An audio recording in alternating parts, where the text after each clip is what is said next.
الله من الشيطان الرجيم. بسم الله الرحمن الرحيم. صلى الله عليك يا رسول الله وعلى أهل بيتك المظلومين.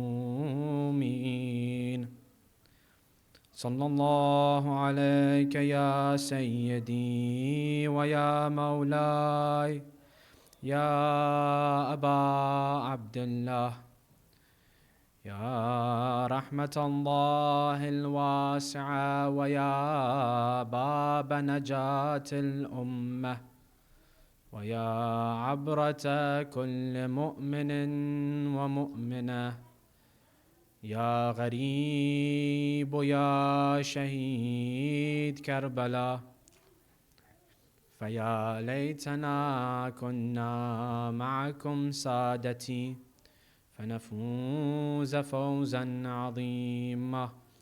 I begin in the name of the Almighty God, the Compassionate, the Merciful, the one who has created everything in utmost perfection. And may His peace and blessing be upon His pure Prophet, the peak of His creation, the symbol of humanity, the Holy Prophet Muhammad.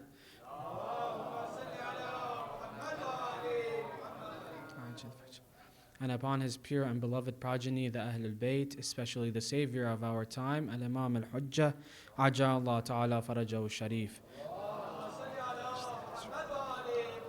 May Allah hasten in his reappearance. Respected brothers and sisters, Assalamu alaikum wa rahmatullahi wa barakatuh. قال الله تعالى في محكم كتاب الشريف بسم الله الرحمن الرحيم والذين هم لأماناتهم وعهدهم راعون. صدق الله العلي العظيم. Illuminate your hearts and minds and this gathering with a loud salawat.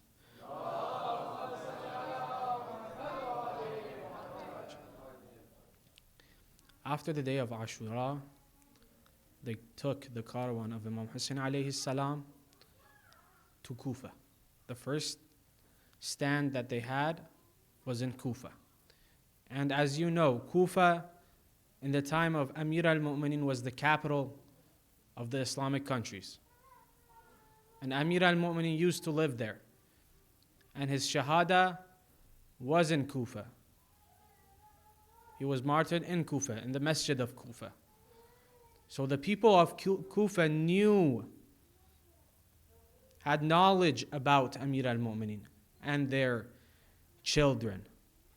They weren't jahil, they weren't those people that didn't know anything about the Ahlul Bayt. They knew Ahlul Bayt.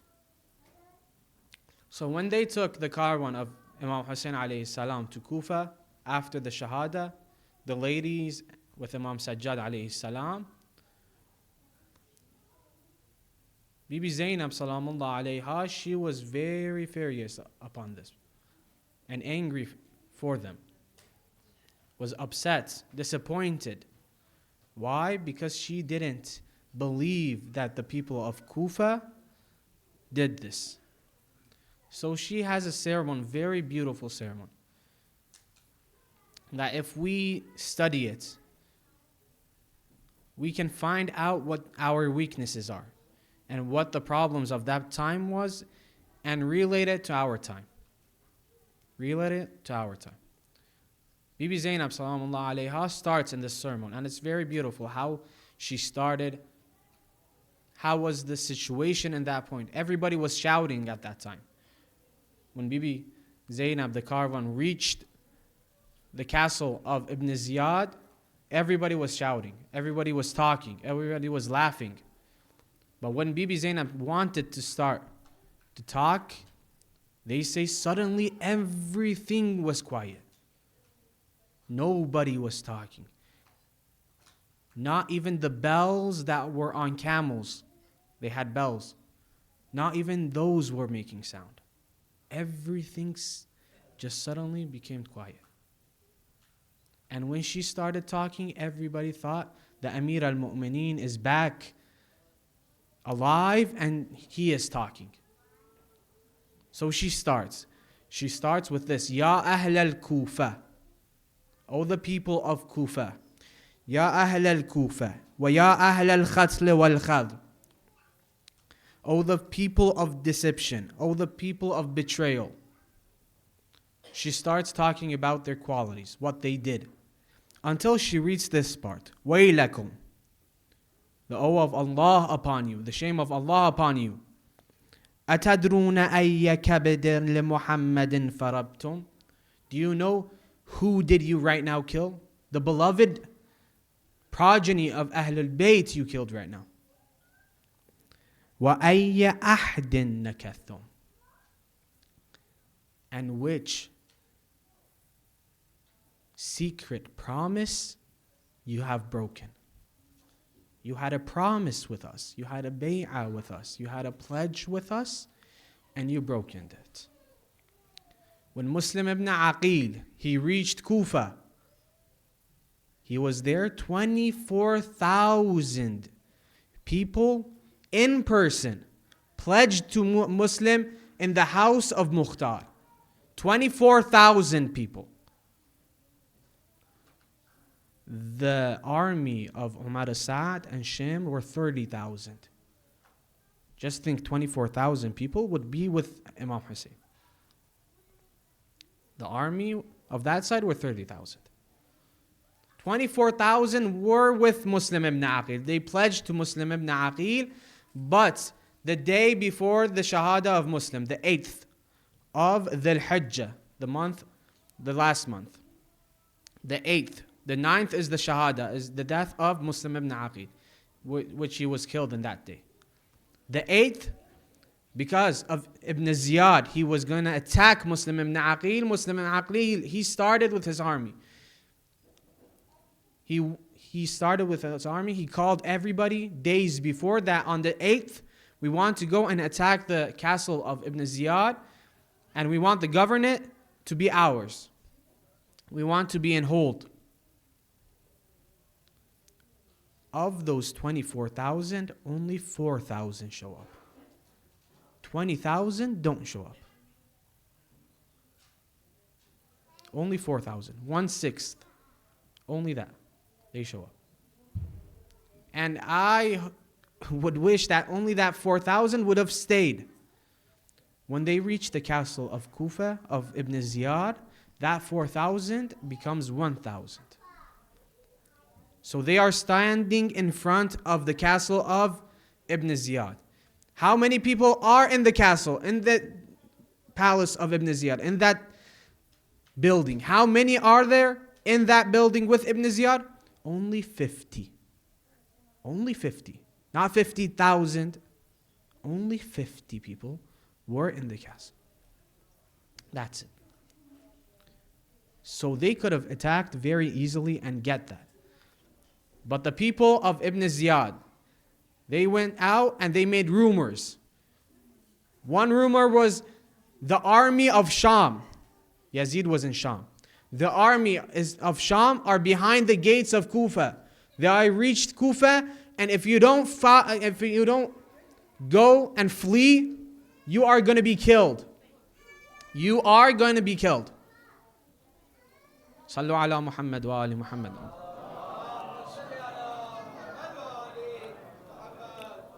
So that 1,000, because of that scare, because of that rumor, they turned to 500. And 500 keep going away and away. For other reason, excuses that they bring. Okay, my family, they need help, I'll come back. Nobody came back. They went at the end of night, at the Maghrib time, when Muslims saw nobody was there, there were only 40 people. From that, 24,000 became 40. After that, he went to the masjid to pray. He prayed. Not even one person was behind him. 24,000 becomes 0. 24,000 becomes 0. And that was their problem. They weren't loyal to what they pledged. They promised.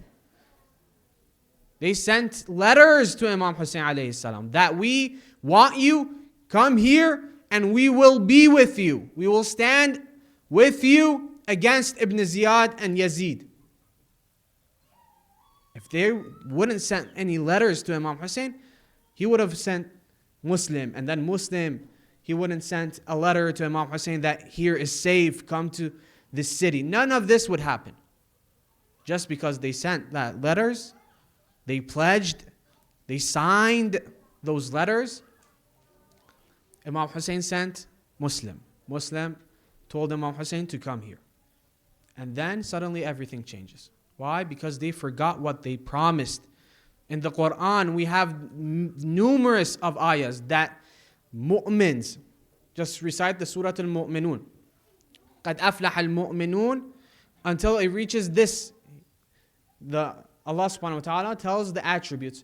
الَّذِينَ عَلَى صَلَاتِهِمْ حَافِظُونَ. And then other attributes until he reaches this attribute that وَالَّذِينَ هُمْ لَأَمَانَاتِهِمْ وَعَهْدِهِمْ رَاعُونَ. Those that fulfill their promises. These are real mu'min. They keep their promises. If they promise, they're going to stand with it. Another verse that we have in Surah Al-Asra, chapter 17, verse 34. Bismillah ar-Rahman ar-Rahim. وَأَوْفُوا بِالْعَهْدِ إِنَّ الْعَهْدَ كَانَ مَسْئُولًا. If you pledge, fulfill it. If you promise, fulfill it. Because that will be asked, questioned on the day of judgment. On the day of judgment, they will ask that, did you stand with this pledge or no? Did you stand with it or you didn't? Sallu ala Muhammad wa ali Muhammad.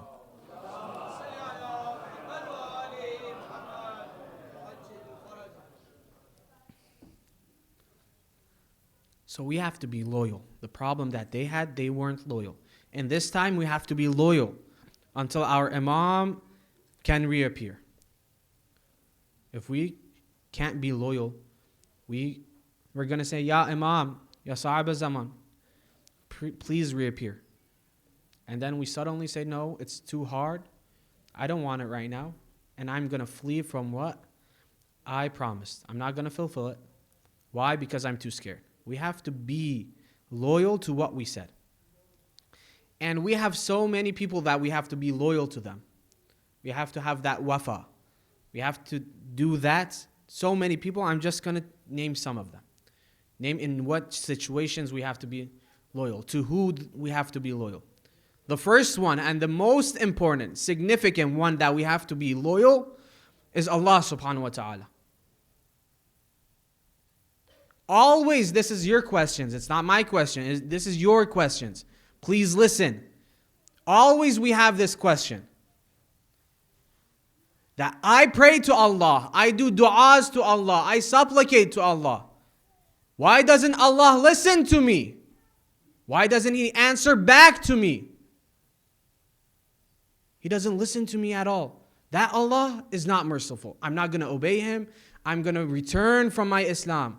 I'm going to go to another religion or even leave every religion. Why? Because Allah subhanahu wa ta'ala didn't answer me.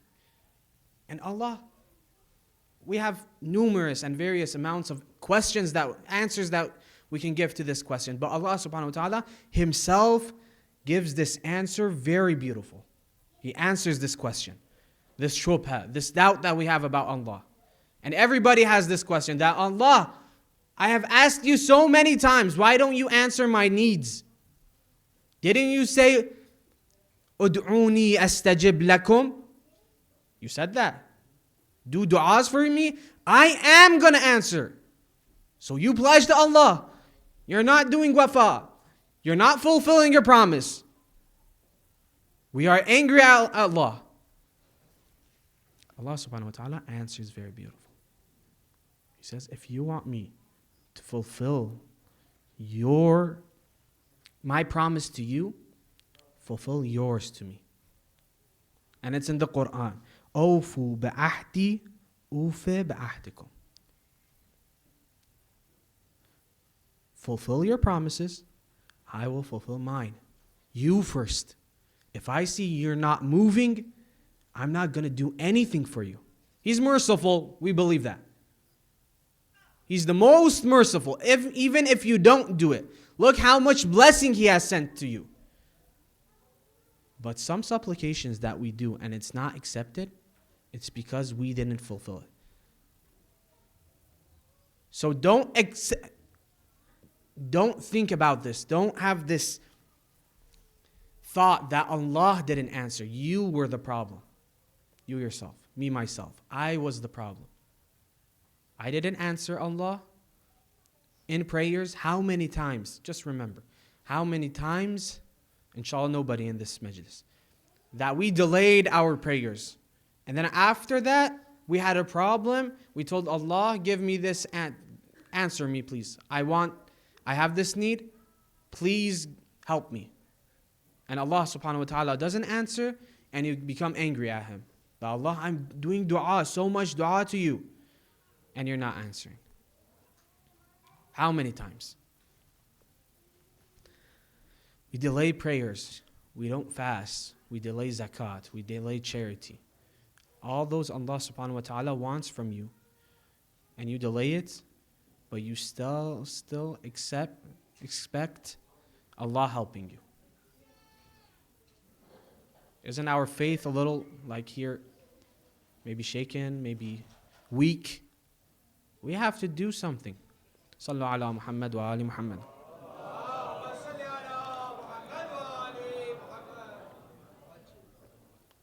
Please, one more time I'm asking. Everybody step forward. Please don't let me bring the name of our Imam until everybody should stand. Before I say that, inshallah everybody could come forward. One step. خواهران برادران عزیز لطفاً یه قدم بیاید جلوتر خواهش میکنم. انشالله که همگی مورد عنایت حضرت عباس واقع شید. کربلا انشالله همه قسمتتون بشه. حرم حضرت عباس زیر قبه ابوالفضل دعا کنید برای هر نیازی که دارید و انشالله مستجاب بشه. صلوات بفرستید.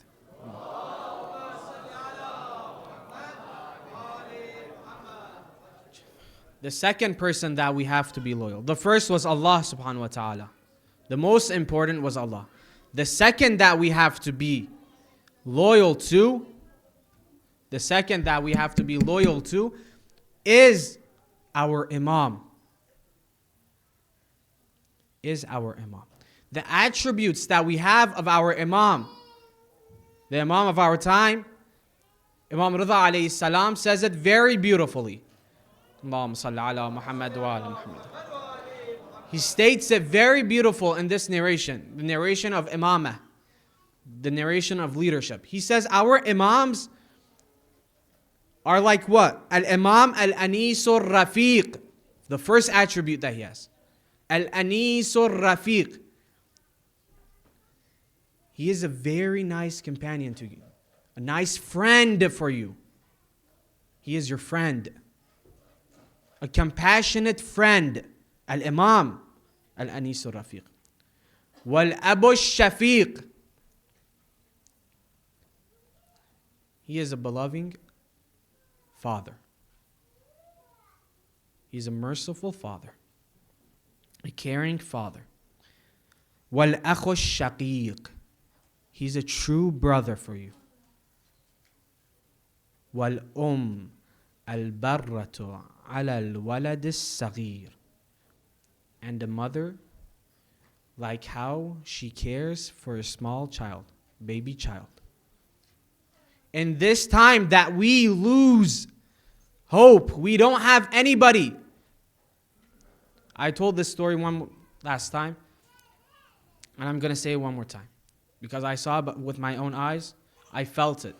We were visiting somebody in LA, and when they were wealthy, they had money, they were strong, everybody would visit them. Their brothers, their sisters, their relatives, their kids were all with them. Always with them. But suddenly when they got sick, when they needed people, they needed help the most, everybody just left them. So we are living in this community. Because of some needs that we have, we leave others. We're not loyal. That's a problem that we have. But we feel lonely. First of all, we're not in our own country. We don't live there. We feel lonely in this country. It's not our country. It's not the country that we were born in, maybe. Old generations.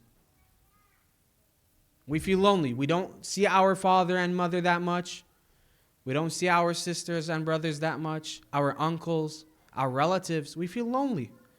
We can't visit that much our imams. We feel lonely. And this imam that is still alive, sometimes we act like we have only 11 imams. We are Shi'as. We are 12. We have 12 imams. We're not Shia al-Ahad al-Ashar imam. We're not that. We are Ithna Ashari. 12 imams. Whenever you write down your madhab, your religion, you write Ash-Shia al-Ithna Ashari. But when you act like you don't have that imam. That imam is just poof, not in the air. Not anywhere. Why? Because he's in occultation. We can't see him. That's it. Just because we can't see him, he's not here. Okay, in the time of Imam Sadiq, the people that were in Qom, would they see the Imam Sadiq that was in Medina? No. Some, yes. But all of them, no. They wouldn't even see him one time, but they would believe. And they acted with that belief. Just because we can't see our Imam doesn't mean he doesn't exist. And look at how beautiful his qualities is. His attributes are.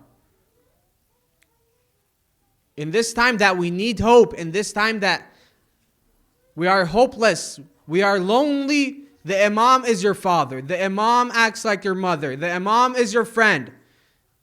The imam is your companion. And you don't even think of that. When you're lonely, just talk to him. Just ask him. What's the problem with us? It's like we don't have our imam. And with all that qualities that imam has, that he says, I'm here for you. Whatever you want, I'm here for you. I pray for you each day. I do this for you. But what do we answer him? Amir al-Mu'minin alayhi salam says, Allahumma salli ala Muhammad wa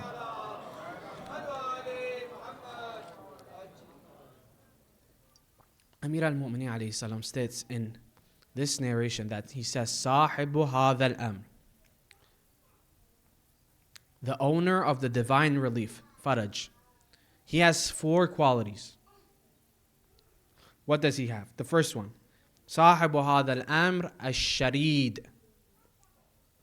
Ash-sharid. What does ash-sharid mean?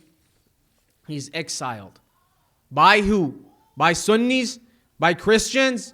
No, by Shias. Exiled. Ash-sharid. At-tarid. Abandoned. By who? Again, by someone like me. Al-Farid. He is one, lonely. Al-Wahid. Isolated. By who? Not by the enemies. Not by the Christians. Not by the Jews. By us. By somebody like me. He's so merciful. Al-Abu al-Shafiq. Al-Barratu ala walad al-Saghir. Whatever we want, we ask them and they give us. But when they want help, we're not even there, near them. We escape where we are. We don't even want to see them. Like Abdullah ibn Hur that we talked about him yesterday. Abdullah ibn Hur. Imam Hossein wanted help from him for himself. He said, Anta al-mudhnib al-khati'. You are sinful. Come with me, I'm going to help you. After this, the Prophet will be your guide in the Jannah. He said, what? I escaped from Kufa until I can't see you. That's what he said. But I can give you my horse. Myself, no. My horse I can give you. He said, La hajata li laka wal farasik. I don't need your horse or yourself. I wanted you to be okay. I want your help. Sometimes we think that, okay, the Imam will come and at that moment I'm going to be a good companion. The Imam is alive right now. He wants good companions right now. We are in history and we're going to make history. Why do we think only the past was history and after us is going to be history? We're not living in here. We're not making anything. We can't change. We can make the change. We can make the change. Allah subhanahu wa ta'ala wants the key from us. He's given the key. He wants you to open it. Allah subhanahu wa ta'ala wants that from you. We have to believe our Imam is alive. He's here. He wants help from you. He wants you to do dua. Really, just ask this question from yourselves. Am I really a waiter for Imam Zaman? Am I really waiting for my Imam? What we call al-muntadhir. Can you call me this? Do I have this quality? Is everything in my mind my Imam? This is a famous story. They say this person, he really loved his Imam. And he would always have this question that why don't I see my Imam in my sleeps and my dreams in person? I want to see him. For one day he travels. And in his path, he loses his water. And he's thirsty. The first night, he's thirsty. The second night reaches, he can't handle anymore. When he sleeps, only what he sees in his dreams are water. It's just water. Rain, water, rivers, that's all he sees.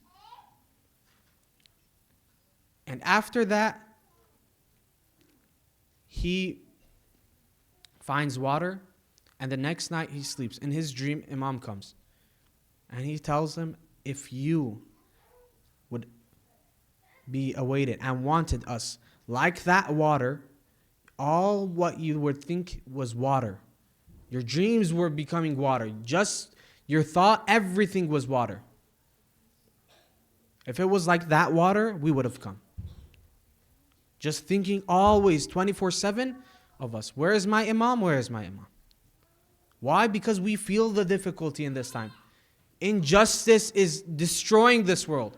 Oppression is destroying this world. We are in difficulties. Still, we say, oh, I can go through it. Everything is fine. I can live without our Imam. That's why we have on the day of when our Imam comes, when he reappears, a lot of people say that, why did you appear? We did have a good life. Our lives were good. That's what they're going to say to our Imam. Our lives were good without you. Sallu ala Muhammad wa ali Muhammad.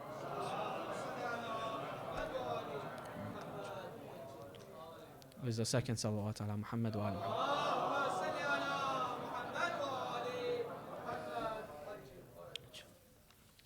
The last, but not least,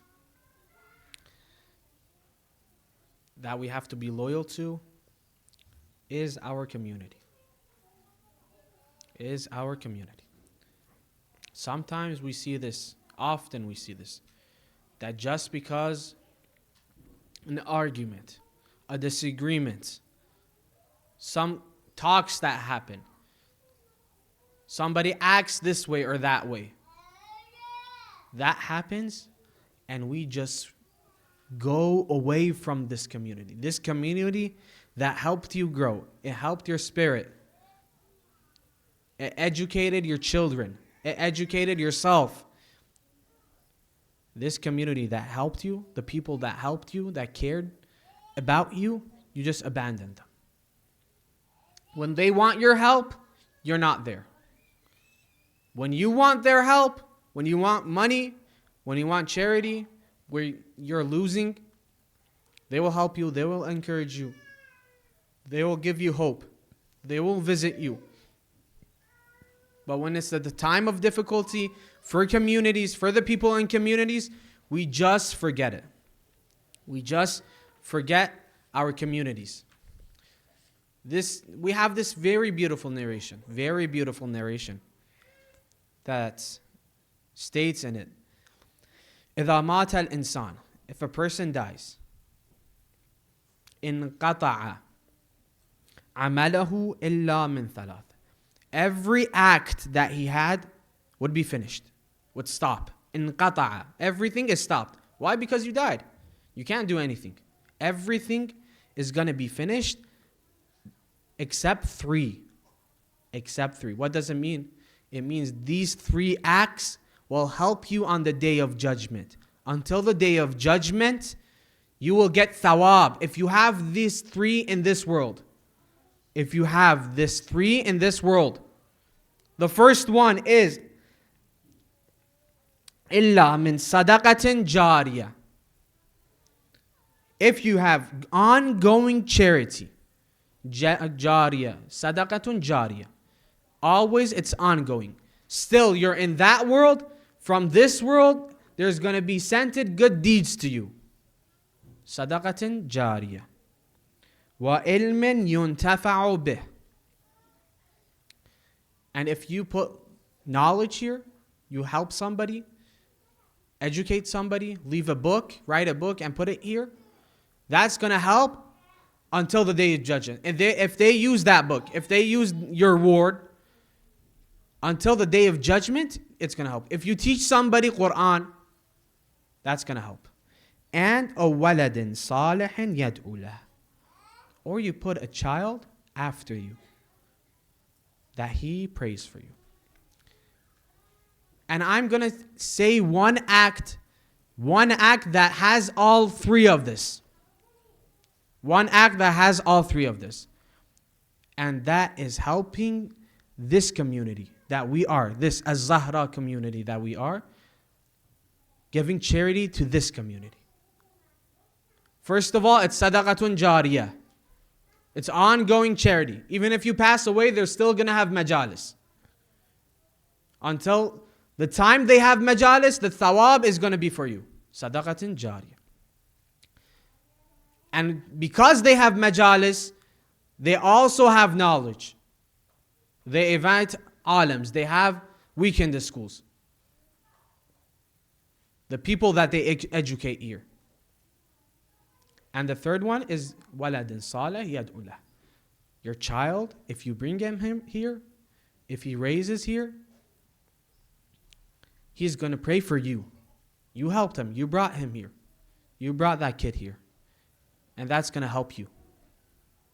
So helping this community will help you on the day of judgment. And I'm going to say this narration. This narration is treasure. It's gold. Don't lose it. It's so beautiful. Imam Sadiq alayhi salam says, Allahumma salli. Dirhamun, just $1. Dirhamun in that time, say, was the least unit of money. Dirhamun yusalu bihil imam afdalu min alfay alf dirhamin fima sawah min wujuhil bir. Allahu Akbar.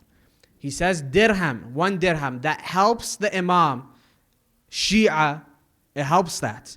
And for the reappearance of our imam, or any way our imam, the Shia of our imam, dirhamun yusalu bih khayrun min alfay alf, 2 million.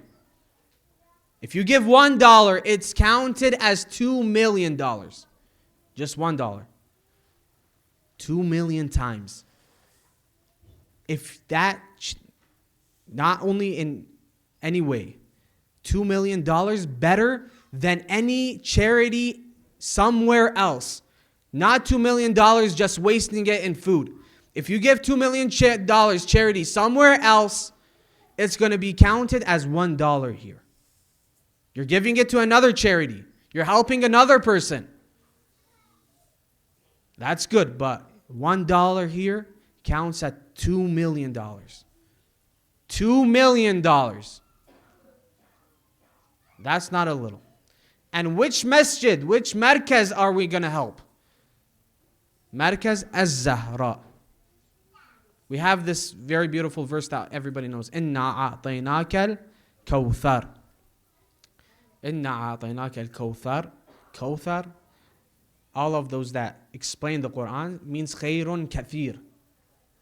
Means great. What can we say for the word? Endless blessings. endless blessings. Khayrun kathir. And then they explain it that Khayrun kathir is Fatimatu Az-Zahra. Allahumma salli ala. On the day of Ashura, one person that we see this. He inherited from Bibi Ummul Banin. What? That they gave everything in the way of Imam Hussein. Everything. They were loyal to Imam Hussein until the last second. The night before Ashura, Shimr was scared of Abul Fadl Abbas. So he brings a letter to Abul Fadl Abbas that you come to our battlefield, to our army, and we don't have anything with you. What we call it, aman nama. We're not going to fight you, and you can escape, or you can be in our army. That's the letter. That was the letter. Abul Fadl Abbas, without even looking what the letter was written, he got the letter and ripped the letter. Just not looking. That's how loyal. If he would have joined that army or just escaped, he would have been killed in that tragedy way that we have. But he stood until the last second. Bibi Ummul Banin, she gave all 4 of her sons. She only had 4 sons. She gave all of them. And when Bashir reaches Medina, when he reaches there and asks and tells Bibi Ummul Banin that your sons are killed. Abbas was killed. Aun was killed. Ja'far was killed. Uthman was killed. All of your sons were killed. She just asked one question. That what about Hussein? Tell me about Hussein. I don't care about any of them. I just want Hussein to be okay. She gave everything. That's how loyal she was. Abul Fadl Abbas, if you want to decrease the light, you can right now. Turn off the lights if you. Abul Fadl Abbas, he's so loyal that we have in our du'as when we want to do salam to him, we say Assalamu alayka ayyuhal abdus salih. We say salam to him for a righteous servant he is to God. And in our prayers when we say Assalamu alayka wa ala ibadullah as-salihin, we are saying Abul Fadl Abbas. And Abul Fadl Abbas, oh people, brothers and sisters, he was Kashif al-Karb and Wajh al-Hussein. Whenever Imam Hussein would see Abul Fadl Abbas, the sadness of his face would go. But one time was different. When he saw Abul Fadl Abbas, he got more sad. The tragedy was in his heart. And that's when, what time? What time was that?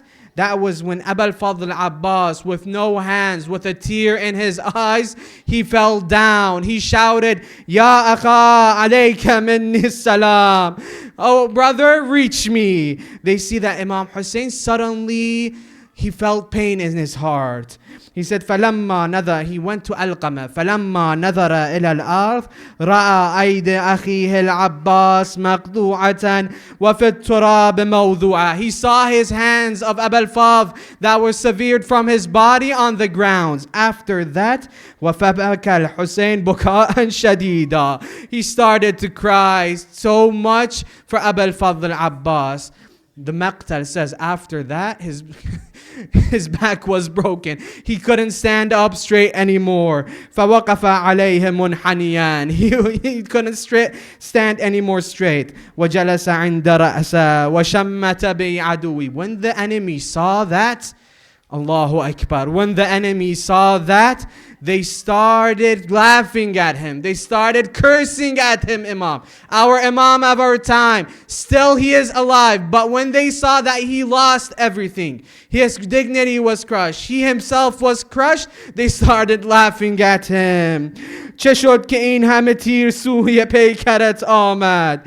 چه شد که مادر من جای مادرت آمد؟ نشد که آب بیاری هم فدای سرت، ولی بگو چه بلایی سرت آمد؟ یا Abul Fadl Abbas. The Maqtal says when Imam Hussein reached Abul Fadl Abbas, he held Abul Fadl Abbas in his lap. He put the dirt away from his face. He started crying for him. saying his name, Ya Abbas, please talk with me. Suddenly they see Abu al-Fadl. Abbas opens his eyes. And then he starts crying. Imam Hussein asks him that, why are you crying right now? I am with you. Abu al-Fadl Abbas says, I'm not crying for myself. I am crying for that moment a little more, that you are alone and nobody can hold you anymore. Nobody's going to reach for you. Nobody's going to bring you and put him in lap. I don't know. I think Imam Hussein answered him in this way. He said, don't be worried for me. Don't be worried for me. One person will be upon me with me.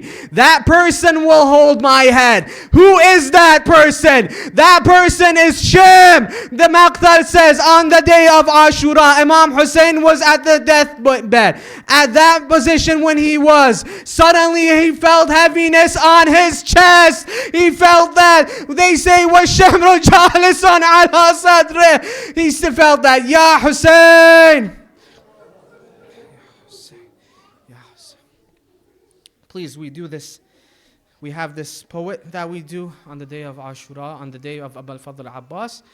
Whoever can repeat after me.